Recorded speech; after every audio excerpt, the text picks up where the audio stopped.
গতকালকের আলোচনার বিষয়বস্তু ছিল সিয়াম ও রমজান। সিয়াম ও রমজান, আমরা রমজান বলি, বাংলা বললে রমজান, আর যখন আরবিতে পড়ি তখন কি বলি আমার দেশের মানুষেরা? শাহরো রমাদান করি, দল।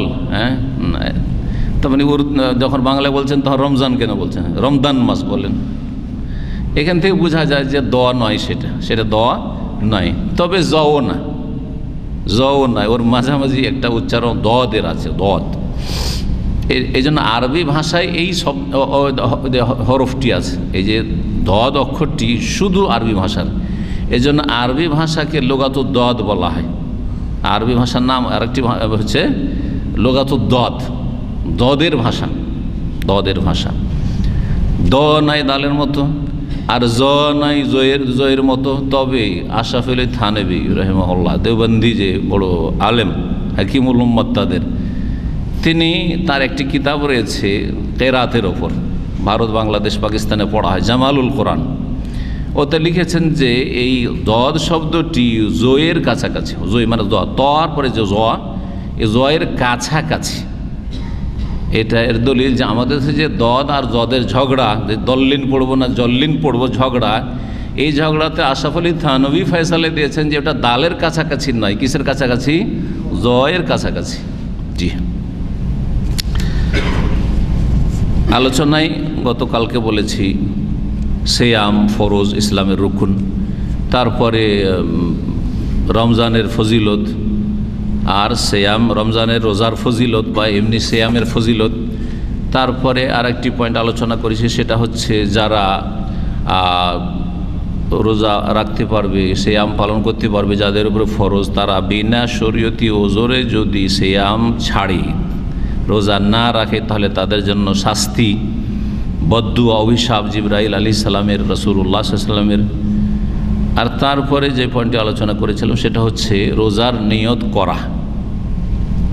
গতকালকের আলোচনায় কারা কারা ছিলেন একটু হাত তুলেন তো, তাহলে একটা আইডিয়া থাকবে যে এই বিষয়টি রিভাইজের প্রয়োজন আছে না নেই। অধিকাংশ কিন্তু ছিলেন।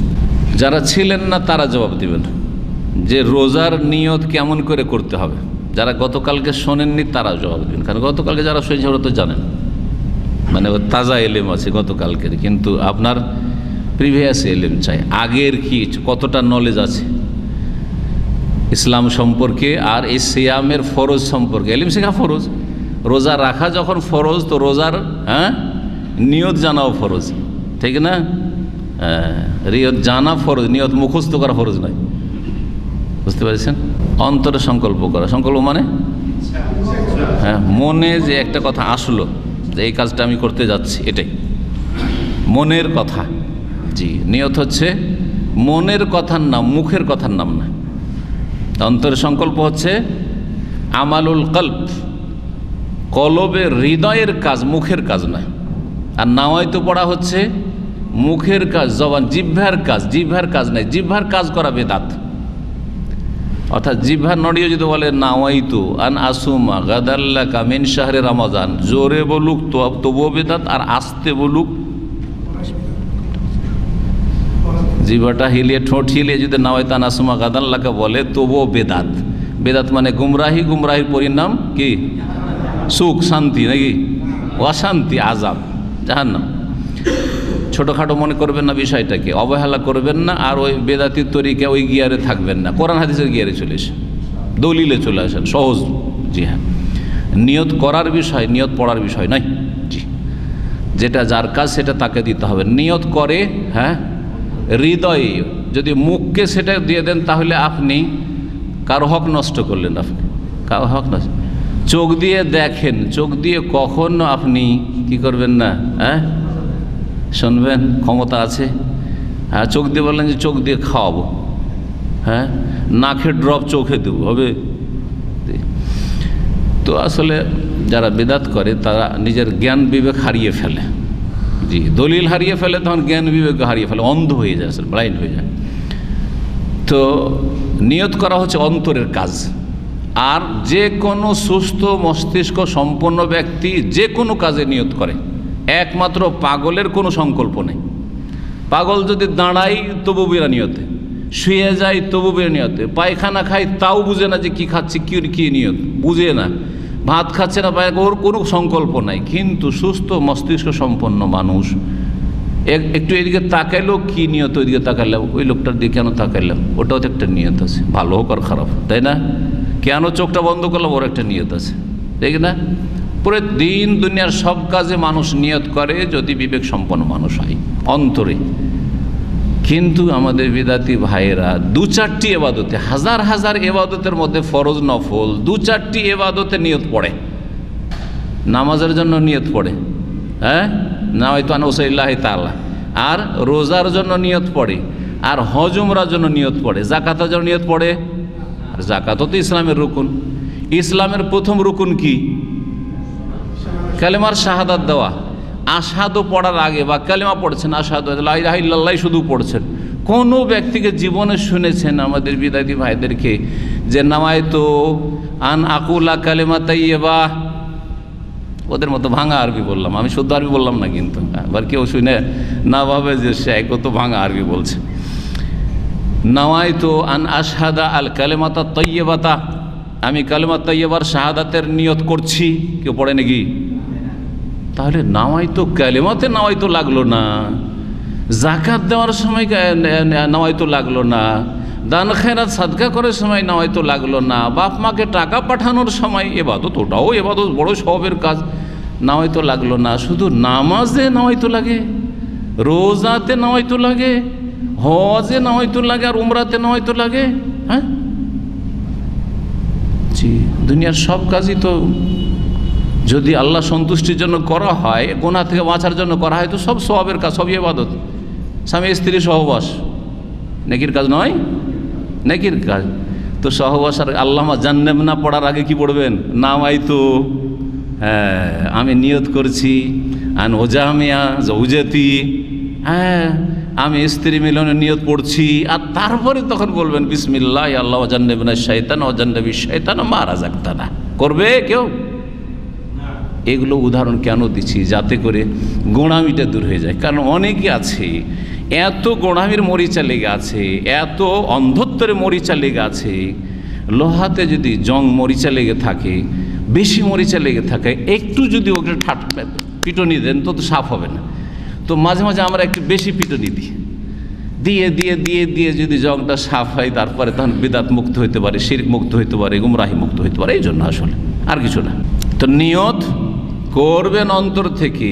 আর যে কোনো মানুষ যখন কোনো কাজ করার জন্য মনে খেয়াল আসে, ওইটাই তার নিয়ত, ওইটাই তার নিয়ত। যখন আপনি উজু করছেন তখনই তো অলরেডি নিয়ত হয়েছে যে উজু করছি কেন, আমি সবসময় তো উজু করি না।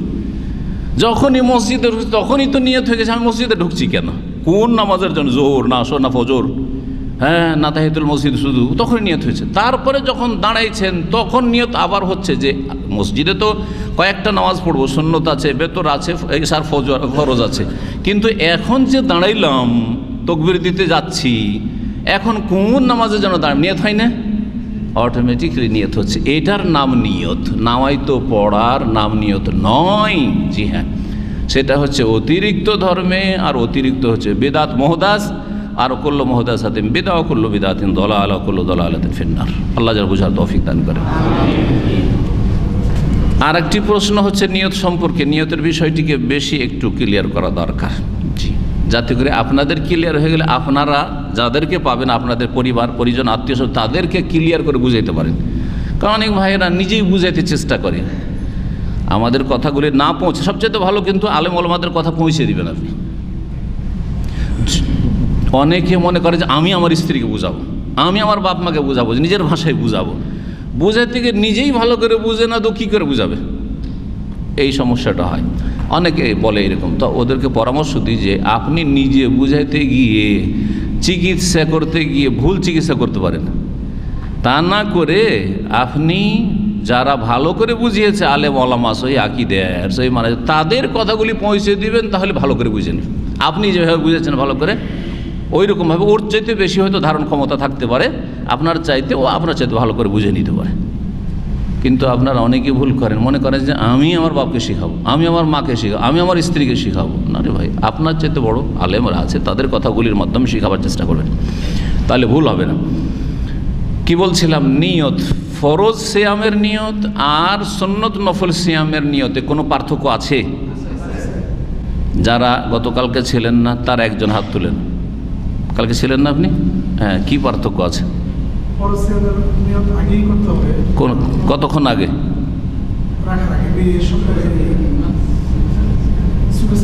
জি হ্যাঁ, ফজরের সময়, ফজর আজানের সময় আর আগে, যেটাকে শুভ সাদিক বলে, ফজরের আজানের সময় হওয়ার আগেই কি করতে হবে? ফরজ সিয়ামের নিয়ত করতে হবে। এই নিয়তটা জি প্রতিদিন যে আপনি সাহারি খাওয়ার সময় উঠে করতেই হবে নবায়ন, নাকি রমজানের শুরুতে একদিন যদি আমি নিয়ত করিনি যে আল্লাহ রমজানের চাঁদের তো খবর পেয়ে গেলাম যে আজকে চাঁদ উঠে গেছে, সুতরাং এখন থেকে নিয়ত করিলাম 30-29 যা হয় আমি রোজার নিয়ত আমার হয়ে গেছে অলরেডি, আর বলতেও হয় না, অটোমেটিক হয়ে যায় যে রমজানের চাঁদ দেখে নিয়েছি, তার মানে আমি রোজা সবগুলি রাখছি ইনশাআল্লাহ, তাই না? এই নিয়তটা করার পরে কোনো দিন সাহারিতে জাগতে পারলো না। আমাদের আজিজুল হকের মতো আমাদের একজন ভাই আছে, গোটা রমজানের মনে হয় 5-7টা সাহারি পায়। ওর ঘুম এমন যে সেখানে যদি কি কথা বলবো, খুব জোরে যা বাজে বলেন, যদি যত জোরে বাজানো, একটা লাগিয়ে রাখে রেডিওতে, কি লাগিয়ে রাখে, অ্যালার্ম লাগিয়ে রাখে, যত জোরে রেডিওতে পাওয়ার থাকে ওই রকম, তারপরেও জাগতে পারে না। কিছু লোকের ঘুম এইরকম আছে। আলহামদুলিল্লাহ, আমার ঘুমে যদি আসতেও অ্যালার্ম হয় তবু আমি জেগে যেতে পারি আলহামদুলিল্লাহ। জি, শুয়ে গেলে 5 মিনিটের মধ্যে ঘুম চলে আসে আলহামদুলিল্লাহ, এটাও বড় নিয়ামত, কোনো টেনশন থাকে না। আর যদি হালকা অ্যালার্ম আমার মোবাইলে দেওয়া আছে, ওতেই আমি জাগতে পারি আলহামদুলিল্লাহ। জি, বাস কানে পৌঁছিলে হলো, এটাও বড় নিয়ামত। জি, যাতে করে নিজেকে কন্ট্রোল রাখতে পারেন, যখন ইচ্ছা উঠে গেলাম, যখন প্রয়োজন উঠে গেলাম, আর যখন প্রয়োজন হয়ে শুয়ে গেলাম, আর শুইতে মাত্র ঘুম চলে আসলো, ব্যাস আমার কাছে সময় সীমিত, এতটার মধ্যে আমাকে ওইটাকে মানে সারতে হবে। জি, কি বলছিলাম, একবার শুরুতে নিয়ত করেছেন আর সাহারিতে একদিন উঠতে পারেন না, তো সাহারির তো সুন্নাত ছুটলো আপনার, সাহারির একটা বরকত আছে, তা সাহরু ফাইন্ডা ফি সোহরে বারাকা ছুটলো, কিন্তু রোজাগুলি হবে না? হবে না? হবে। প্রতিদিনের নিয়তের নবায়ন হয়ে গেলে ভালো। প্রতিদিনে যদি আপনি নিয়ত যে হচ্ছে, প্রতিদিনে সাহারির সময় উঠলেন, আবার সাহারি খাচ্ছেন, তার মানে নিয়ত হচ্ছে, এটা হচ্ছে নবায়ন করা, তাজদিদুন নিয়া, এটার নাম হচ্ছে তাজদিদুন নিয়া, নিয়তের রিনুয়াল করা বা নবায়ন করা, ভালো কথা। আর যদি নবায়ন নাও হয় তাহলে ওই নিয়তি আপনার যথেষ্ট ইনশাল্লাহ, কারণ অলরেডি পুরো রমজানের রোজার আপনার নিয়ত আছে। কখন আপনার রোজা হবে না? যখন পহিলা রমজানের চাঁদ সবাই জেনেছে যে চাঁদ উঠেছে, আর আপনি খবর টবর পাননি, 29শে শাবান ছিল, হ্যাঁ, তারপরে 30-এ হইতে পারে, আর পহিলা রমজান হইতে পারে, আপনি না জেনে শুয়ে গেছেন, ভাবছেন যে আর রোজার খবর, হ্যাঁ, বা রমজানের খবর পেলাম না, চাঁদের খবর পেলাম না, শুয়ে গেছেন। শুয়ে যাওয়ার পরে ফজর আজান হয়ে গেছে। ফজর আজানের সময় আপনার বন্ধু বান্ধবকে উঠাচ্ছে আর বলছে যে কি রোজা রেখেছেন? যে রোজা কিসের? চাঁদ টান তো হয়নি। কে বললো চাঁদ হয়নি? এখন আপনার রোজা হবে? রোজা হবে না, কারণ আপনি ফজরের আগে কোনো সংকল্প করেননি, আপনি ভাবছেন যে রমজানই নয় এটা। এই ক্ষেত্রে নবী করিম সাল্লাল্লাহু আলাইহি ওয়াসাল্লামের হাদিস রয়েছে, মাল্লাম ইউবাইয়াতিস সিয়ামা ক্বাবলাল ফজরে ফালা সিয়ামা লাহু। আর হাদিস রয়েছে, সিয়ামা ক্বাবলাল ফজরে ফালা সিয়ামা লাহু, যেই ব্যক্তি সংকল্প করলো না ফজরের আগে, তার সিয়াম হয় না, তার রোজা হবে না। জি, ফরজ সিয়ামের ক্ষেত্রে। সুন্নত নফল সিয়ামের ক্ষেত্রে কখন নিয়ত করলে হবে? জোহরের আগে আগে, বাসি পেটে থাকলে হলো, খালি পেটে, আপনি কিছু খাননি, কোনো কিছু পানাহার করেননি, রোজা ভঙ্গের কোনো কারণ নাই, করেননি।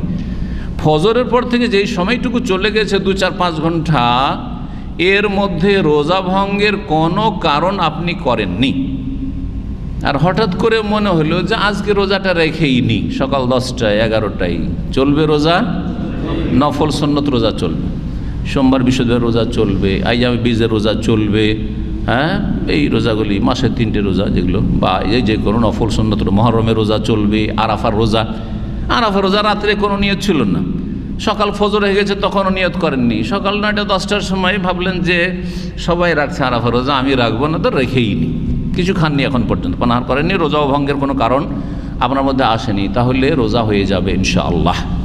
দলিল একাধিক আমল রয়েছে রাসূলুল্লাহ সাল্লাল্লাহু আলাইহি সাল্লামের।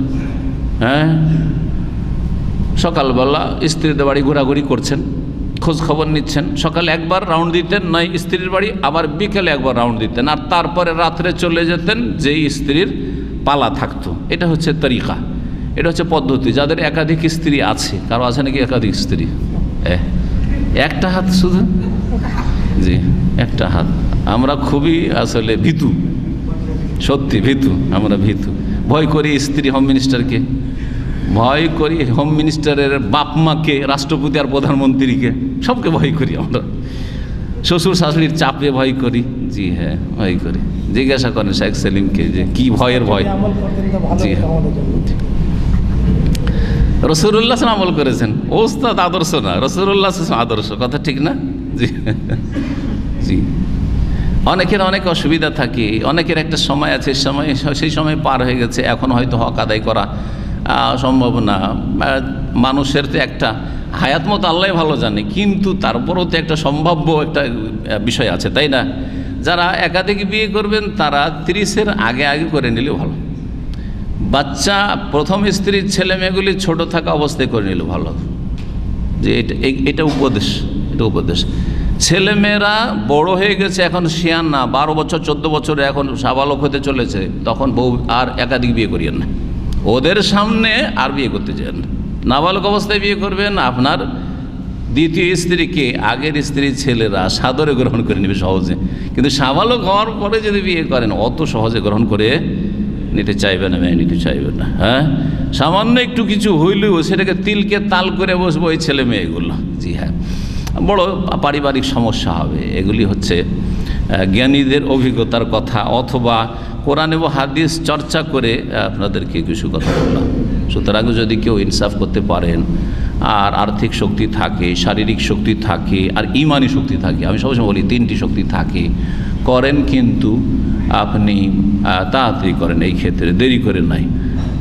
একটা স্টাডি বলছে যে অধিকাংশ মানুষ যখন 40 পার হয়ে বা 50 পার হয় তখন বহু বিবাহের সুরসুরিটা বেশি উঠে। এটা ভুল, এটা উঠে শরীরে, কিন্তু আসলে তখন হক আদায় করা সম্ভব হয় না, তখন হক আদায় করা অনেক দিক থেকে সম্ভব হয় না। তার মধ্যে একটা হচ্ছে ছেলে মেয়েদের প্রতিপালন। আপনি 50 বছর বেশি বিয়ে করবেন, তারপরে একটা আপনার চেয়ে অনেক বয়সে কম হয়তো নিশ্চয়ই ওই স্ত্রী, ছেলে মেয়েগুলো হবে, তো এই ছেলে মেয়েগুলোকে মানুষ করতে করতে তো আপনার 70-75 হয়ে যাবে, কী করে মানুষ করবেন আপনি? আপনি যখন কমজোর হয়ে গেছেন শারীরিক দিক থেকে, তখন আপনার ছেলেমেয়েরা আপনার কথা মানবে না, আপনার তরবিয়ত নেবে না, তখন ওই ছেলে মেয়েগুলো অসৎ হয়ে যাবে।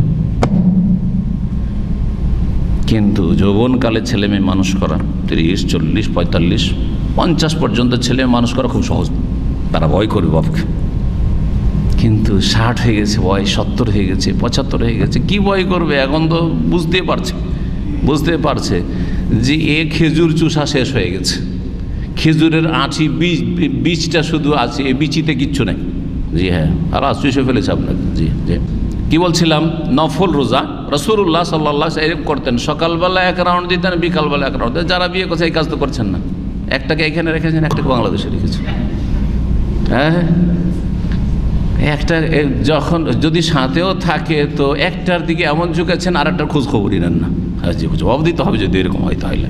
জি হ্যাঁ, সকালবেলা একবার খোঁজ নিতে হবে, দুটো থাকার 4টা থাক, আর বিকালবেলা একবার খোঁজ নিতে হবে, আর তারপরে পালা নির্ধারণ করতে হবে।